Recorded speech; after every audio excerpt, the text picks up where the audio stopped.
All right, y'all, we back with another video. So today we are actually going to be showcasing one of the character's recent buffs, and that character is going to be one of the ones that I think got one of the best buffs overall, and that's actually going to be the Green Nanami. So as you know, Green Nanami has been a character that's been in the game since practically the beginning, and he is meant to be a attacker character to do high damage output for the green characters. Now, his biggest issue is he was also released alongside Yuji, and Yuji is also another green DPS who, in my opinion, was a lot better than him despite being a single target.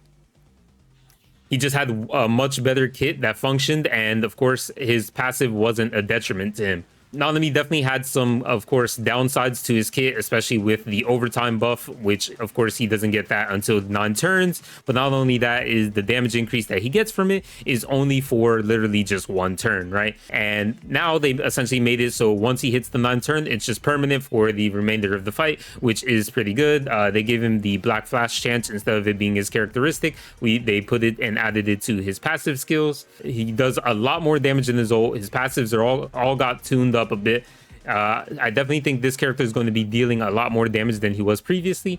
But yeah, like I said, he released alongside Green Yuji, and Green Yuji was just a much better character at the time in terms of doing damage output, and you just couldn't really use him. Another thing that was also hindering him at the release of the game was when we also got SR Nanami. SR Nanami, as you know, is a amazing buffer on not only global but on JP as well, for if you don't have Momo, right? The SSR Momo. Just because of that, you're unable to use the green DPS Nanami just due to the fact that the SR Nanami was just such a good buffer overall.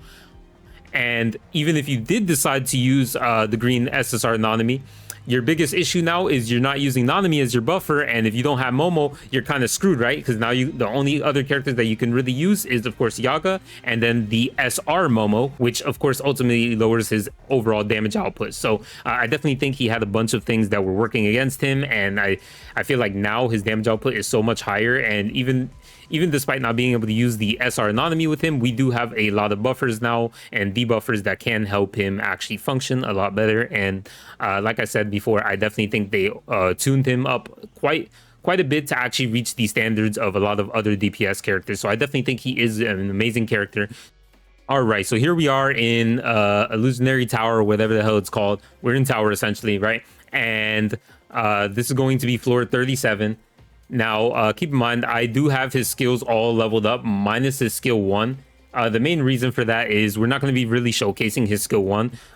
This is just something you use when you don't have curse energy, but in this team setup that we have going, we shouldn't really have to worry about that. So our main focus are going to mainly be skill 2, skill 3, and then of course the ult. The skill 2 to increase crit rate, and then your break damage, and then of course your skill 3 for actually doing damage and trying to break the enemy, and then of course naturally we have our ult to actually do the damage output overall, right?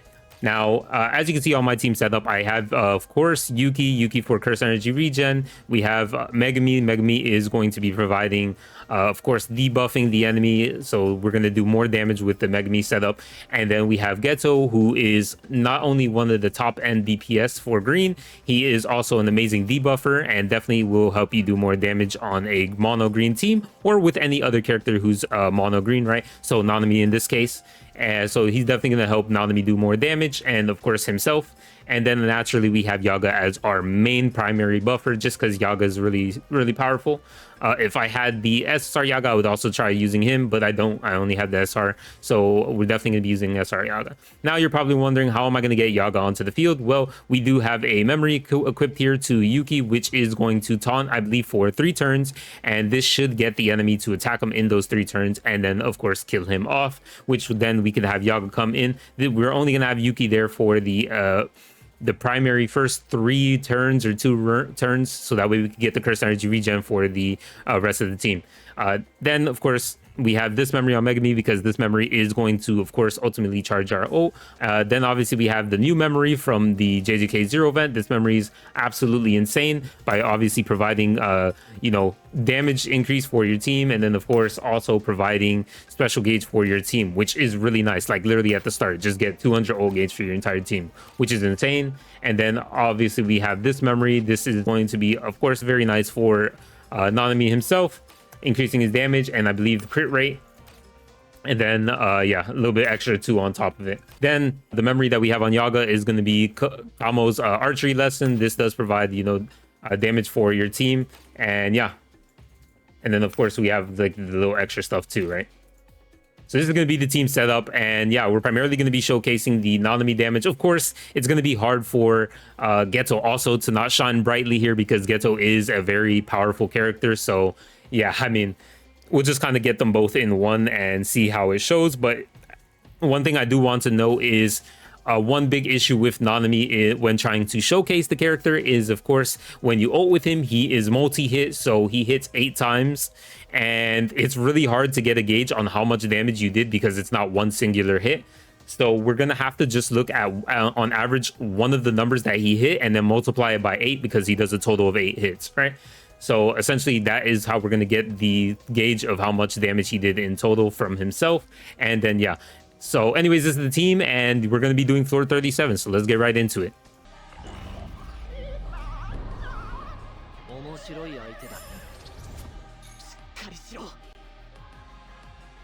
All right, so first off, already, as you know, we are going to be using Yuki's third skill, just because, of course, curse energy regen.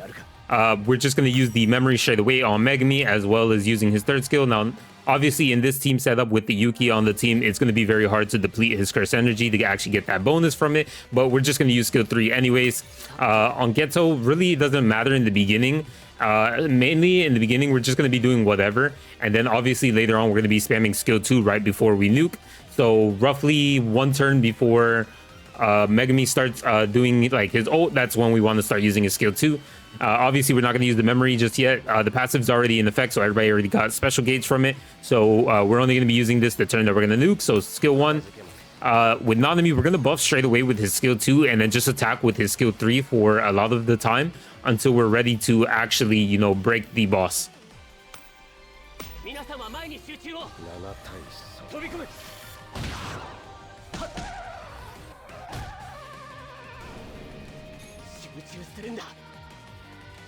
All right, so we got skill 1, obviously. We use skill 3 again. We'll just use skill 1. And then we'll just start attacking with skill 3 because, like I said before, we're just trying to do some damage. And then obviously hope for some breaks as well. So we're going to use skill 3. Obviously, trying to land those black flashes are going to be important too before we actually do our ult, because those black flashes will, of course, give us a chance to give us a higher rate on trying to black flash. So curse energy regen for the team again. Then we're going to use skill 3. Then we're going to use skill 1. And then, of course, again, skill 3.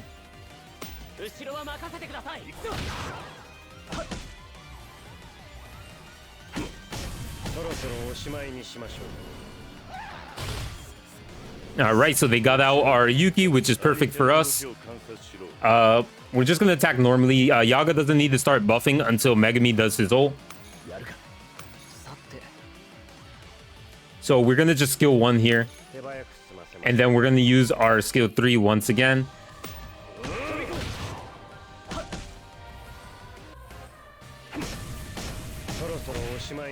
Holy, bro, almost black flashed on all 4 attacks, which is crazy. All right, so we attack normally here. Again, attack normally. Like I said, we're going to do start using his skill 2 1 turn before he gets his ult, because I do want to actually ult with, of course, Geto's ult, right, alongside Nanami. So we're just going to use his skill 2 from now on until, of course, we reach the final turn of the debuffs, which then we would naturally ult with our Geto. Here we can actually start buffing. We're going to buff a little bit. And after we buff 1 turn before we ult, we are going to use his skill 3. That should be enough to break the boss.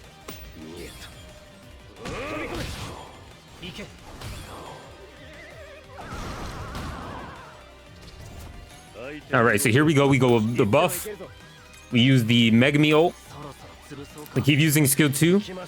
And then we just keep buffing with our Nanami.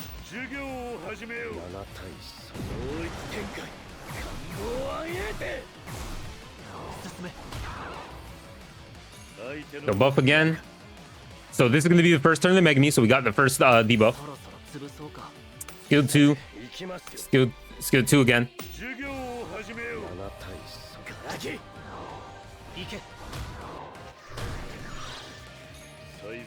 All right, this is gonna be our second turn. So we skill 2 here still. And then, since we're gonna ult on the next turn, we're gonna use our skill 3 here.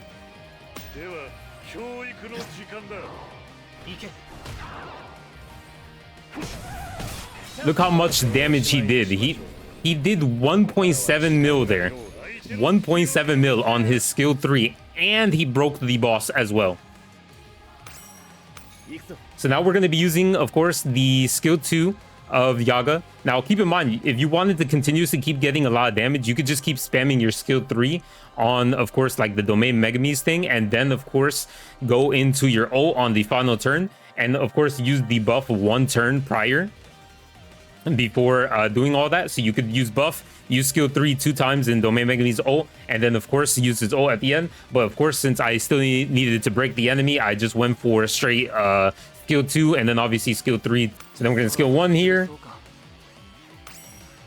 and now the boss is broken. So now we're gonna be doing maximum damage with all our ults and everything. So we're gonna use the memory, of course, here with of course Geto's ult, and then we're gonna be using the memory as well as, of course, Nanami's ult. So now we're going to be looking at a damage check from not only Geto, but we're also going to be looking at a damage check from, of course, Nanami himself. Like I said, it's going to be a little bit harder to kind of gauge how much damage Nanami did because, of course, like I said, Nanami is a multi-hitter. So he's going to hit 8 times. So we're going to just look for the average number that we see in there. And then we're going to multiply that by 8. So that way we can get the overall estimated range of how much damage he did, right?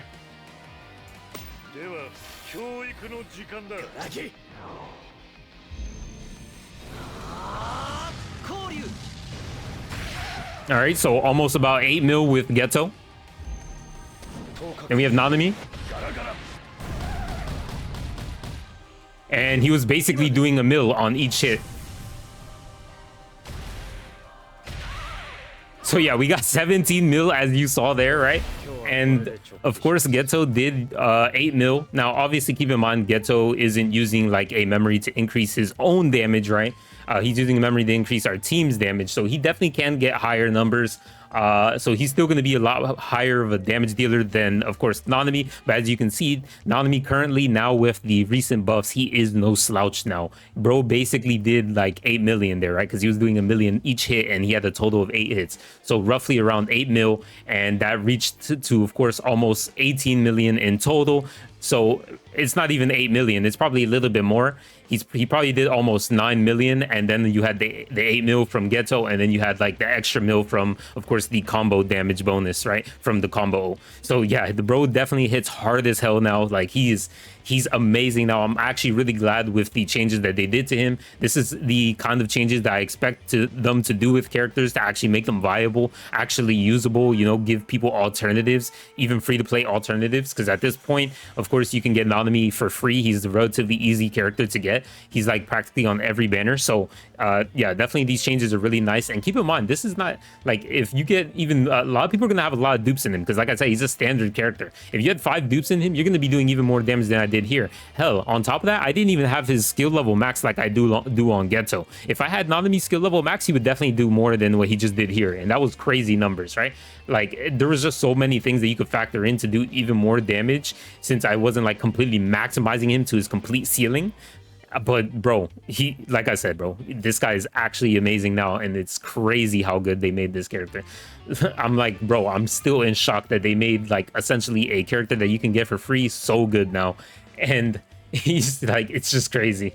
I can't believe it, bro. But yeah, anyways, the next video that we're going to be doing is going to be Yuji, and yeah, stay tuned for that. Once we drop Yuji, then of course you will, I mean, it might be before this video, who knows? Depends on which way I, you know, decide to release the video. But there's also going to be another video of Yuji, and we're going to be going over how he is now with his buffs, right? So anyways, appreciate you guys for watching. I'll see you guys in the next one. Peace.